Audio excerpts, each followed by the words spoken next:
Hey there, in this video I'm going to talk to you about the father wound. I'm going to tell you what the father wound is, how the father wound is created, and I'm going to talk about the signs and symptoms of a father wound so that you can recognize or investigate for yourself whether you have experienced or are experiencing a father wound or not. I'm going to talk about the consequences of the father wound, so the impact of this wound and this experience on your life as a little child, but also as an adult. And I'm going to talk about the coping or protection mechanisms or survival mechanisms that you have created to protect yourself against the pain of the father wound that were very serving and helping when you were a little child, but are not very healthy and serving you anymore right now when you're an adult. And of course, last but not least, I'm going to talk to you about the steps you can take to heal and overcome this wound. So, without further ado, let's dive into it. So, while I have already talked a lot about relational trauma and attachment wounds and parental wounds in my previous videos, such as the mother wound, I want to dedicate this video specifically to the father wound today. Although the father wound really looks a lot like the mother wound or any attachment or parental wound, I still want to focus specifically on the father wound today for anybody who has experienced the father wound and who might benefit from recognizing what I'm talking about. And it might help you, if you have experienced a father wound, to heal and overcome it and to change yourself in your life, because that's what we're here for. That's why we're watching this video, right? We seek improvement, we seek transformation, we seek healing, and we seek freedom from our pain and our wounds from the past. So in short, a father wound occurs when the father is physically, emotionally, or mentally absent when you grow up as a little child. And what does that mean? This means that your father literally, physically can be absent due to a passing away, due to divorce, due to him running away for his responsibilities, etc. But your father can also be mentally or emotionally absent or neglectful in such a way that he can be very controlling, emotionally shut off, or emotionally abusive, explosive, or your father might suffer from addiction, substance abuse, or he physically, mentally, emotionally, or even sexually abuses you. He dominates you. He's very controlling, strict, overprotective in any kind of way. If your father is showing such behavior, he is emotionally neglectful in a sense. He's not the emotional, mature, present, and soothing adult that you need as a little child. The adult that protects you, advises you, and just accepts you in any way and gives you the strength and the power, etc., the confidence to grow up into a resourceful and resilient human being. And this wound, it is created by the behavior of your father, and it is reinforced when your father is, for example, very controlling, demanding, belittling, blaming you, shaming you, ridiculing you, very dominant, emotionally explosive, punishing you, giving you the silent treatment, be emotionally very absent, so not present with you, when your father is not able to receive you and to see you and to hear you and to really understand you. And this wound and this behavior and the internalization of his behavior, it might give you the feeling that you are never good enough and that you will never be good enough to receive his love, his attention, his validation, and his praise. It might give you the feeling that you will never really please him, that he will never be pleased enough with you. You will create shame around who you truly are and suppress the parts inside of you that he doesn't like or punishes or ridicules or that provokes an emotional response in him.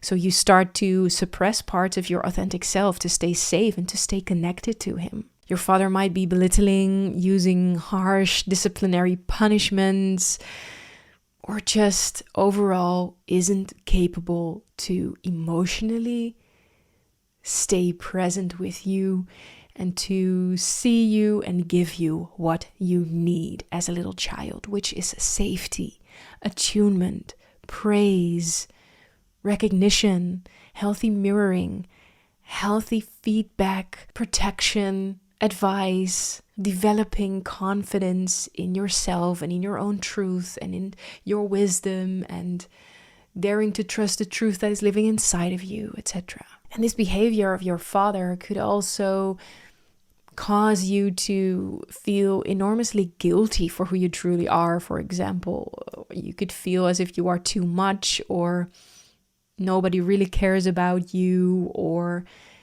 you are a bad person, etc. So in this relationship with your father, and the father wound really has some nasty consequences. It messes with your self-esteem, with your sense of self, with your self-worth. You experience a lot of shame, anger, rage, grief, which you all internalize and suppress and stuff away because it feels too intense and too heavy to process as a little child. You don't know what to do with it, so you dissociate from it. You stuff it away somewhere inside your body, hoping that it will go away and that you never have to feel it again. You might develop mental health problems yourself, or you struggle with emotional outbursts. You struggle with not becoming like your father, or you have already experienced that you show some similar behavior as your father, or you have difficulties forming healthy relationships. You chase the wrong partners, you come into the same abusive dynamics in your relationships. It could be that your self-worth is so low that you mask this with anger and aggression, so you get very angry and aggressive. When you feel threatened in the world, you see the world as a threat, you see others as a threat. You might develop authority issues. You might experience having issues with setting boundaries, and you become a people pleaser and someone who enmeshes completely in relationships. Or the other way around, you are very rigid and controlling in relationships because that's the only way you know, and that's the only way you know how to stay safe yourself. You also might suffer from extreme jealousy and controlling behavior in relationships because there is a deep anxiety and shame inside of you, stemming from the fear of rejection because you are so rejected and abandoned in a way by your father. So when as a little child, to keep yourself safe and to survive this dynamic, because you're so dependent on your parents, your mother and your father to survive, and you're not really a grown-up adult yet who can make his own decisions, you create coping mechanisms or survival mechanisms, or as I would like to call them, relationship or connection mechanisms, to stay safe and to stay connected to your primary attachment figures, your mother and your father. And in this case, to stay safe in the relationship with your father and to stay connected to him, because you still, of course, deep down inside, crave his approval and his emotionally mature attunement with you, which he's not able to give. He never gave that to you and probably never will in his lifetime. But you still crave that as a little child, and you also still crave it subconsciously as an adult.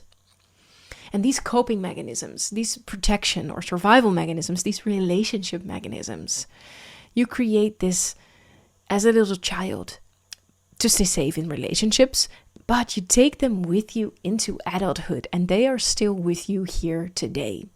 And this is why you often still struggle right now in life with relationships, or with performance, or with becoming an entrepreneur, setting up a business, creating your art, all kinds of things. So the struggles or the suffering in your life stem from these dysfunctional, unhealthy coping mechanisms that you created as a little child. And back then they were very functional and healthy. So don't be too hard on yourself that you still have them.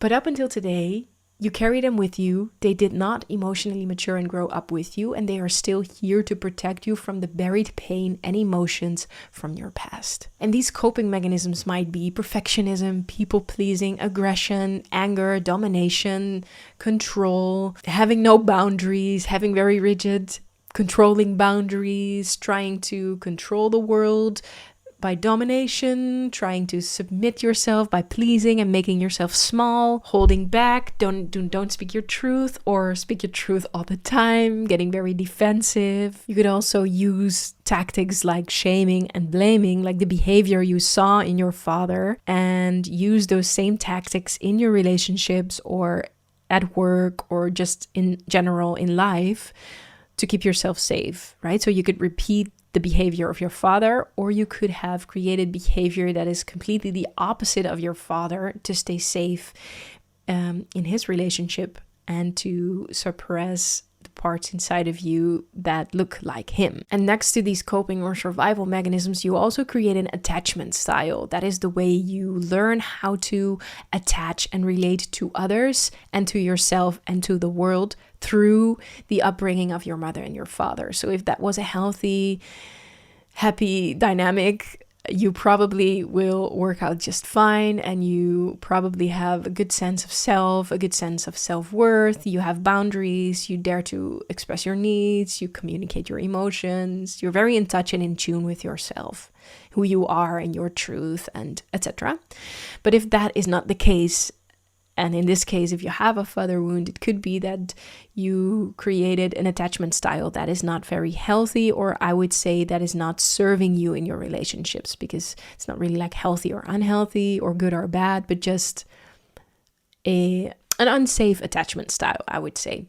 And roughly spoken, this could be that you choose to have a more avoidant strategy in relationships, so that you avoid intimacy, avoid vulnerability, avoid apologizing, just avoiding your vulnerable emotions, because there is a lot of buried shame and grief and anger that you do not want to go to. And avoiding intimacy then is safer than to really stay in a relationship and in an intimate state and be vulnerable. But you could also develop an anxious attachment style. This means that you constantly seek for reassurance and validation outside of yourself, the reassurance and validation that you needed from your father but never received.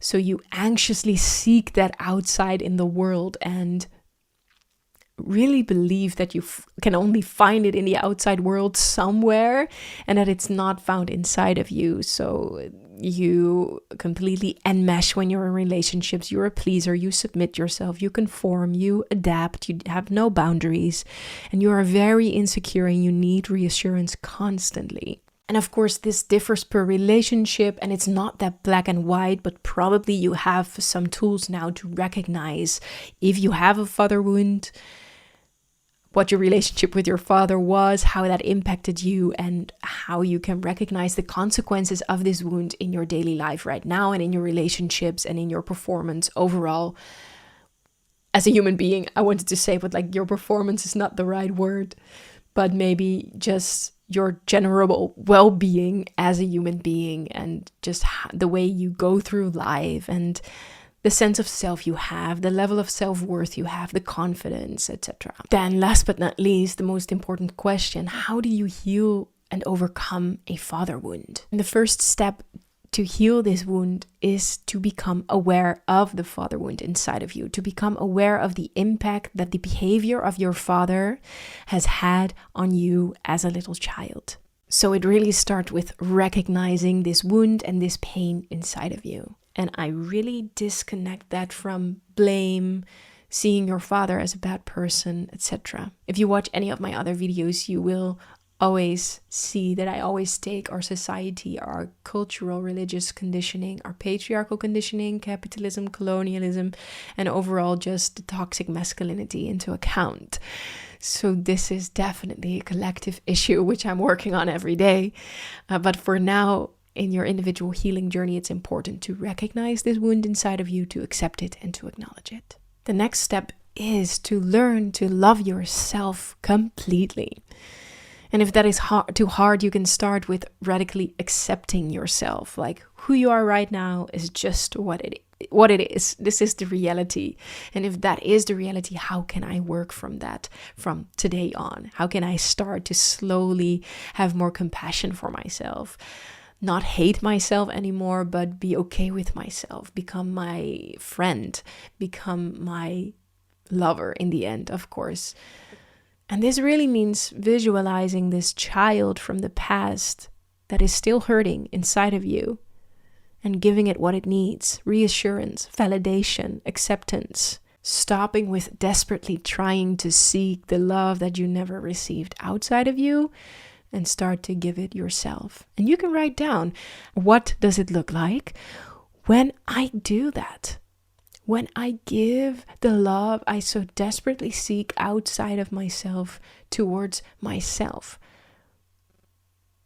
What does it look like? The next step is starting to recognize the relationship or protection or coping mechanisms that you've created in the past to keep safe and to stay connected to your father, and how they are still with you up until today in your relationships, but how they are not serving you anymore. So become aware of the coping mechanisms that you've created and how they are now holding you back from creating fulfilling relationships, from transforming yourself in your life, from performing, from speaking up, from taking up space, from manifesting yourself, your dreams, that business, etc. Really look in the mirror and see how the mechanisms from the past are still sabotaging you today. And you can even ask yourself, what kind of beliefs are behind or underneath these mechanisms? So for example, if you've created people-pleasing or perfectionism as a protection mechanism, it could be that you do not allow yourself to set boundaries, speak up, speak your truth, or make mistakes because you are afraid that in the end, your core belief of I'm a bad person and I'm not good enough and I'm not worthy of being seen and loved might come true. So look at the coping mechanisms that you have created and the beliefs that are underneath it, and rewrite those beliefs and ask yourself, how would a healthy coping mechanism look like?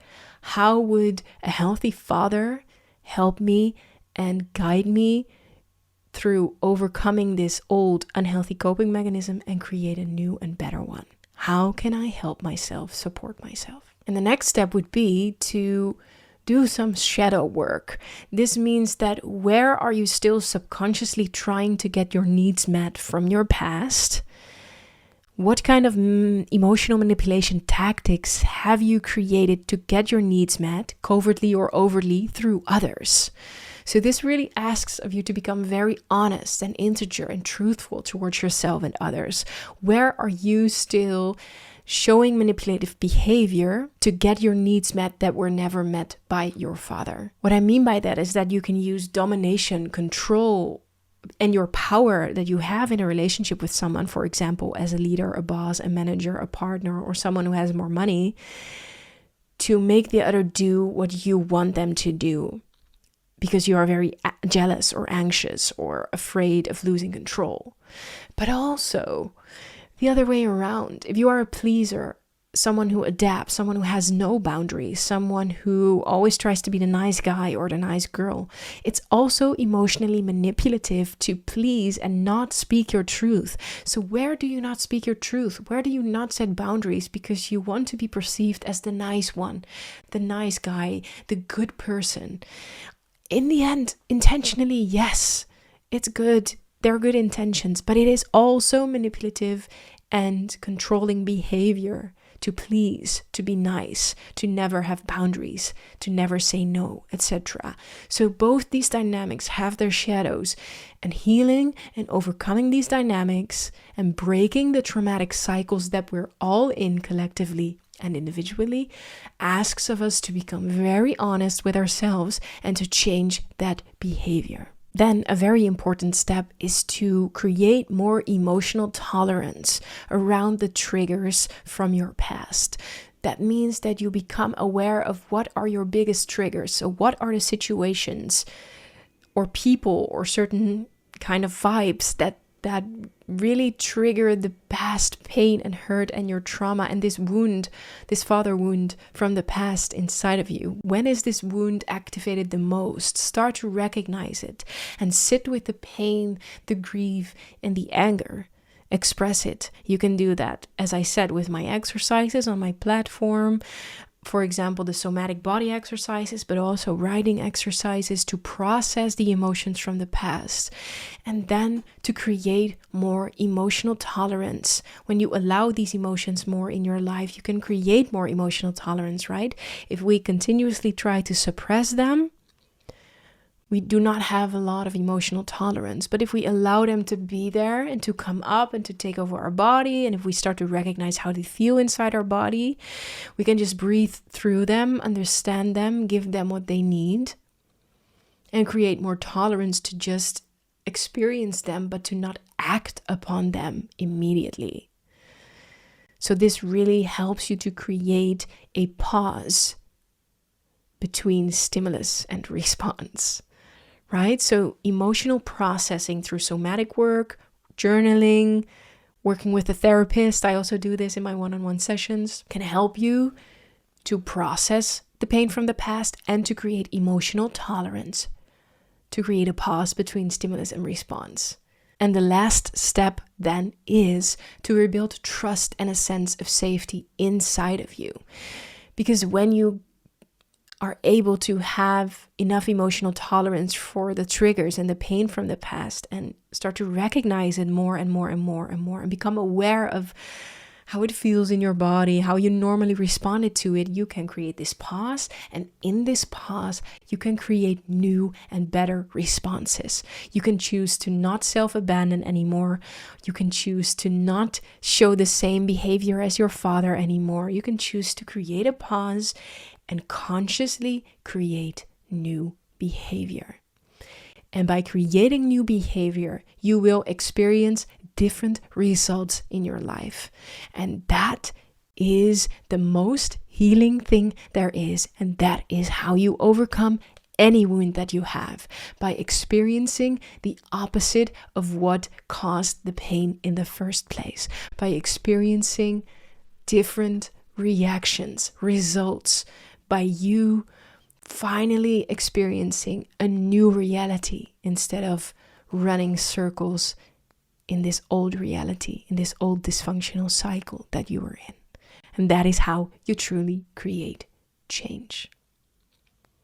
So, if you have any questions about the father wound, how it is created, how you can recognize it, or how you can heal it, just ask them below the video. Maybe you want to share your experience with the father wound. We can all learn from each other. Maybe you just want to share something else. Feel free. Thank you for being here and doing the work, and have a nice day.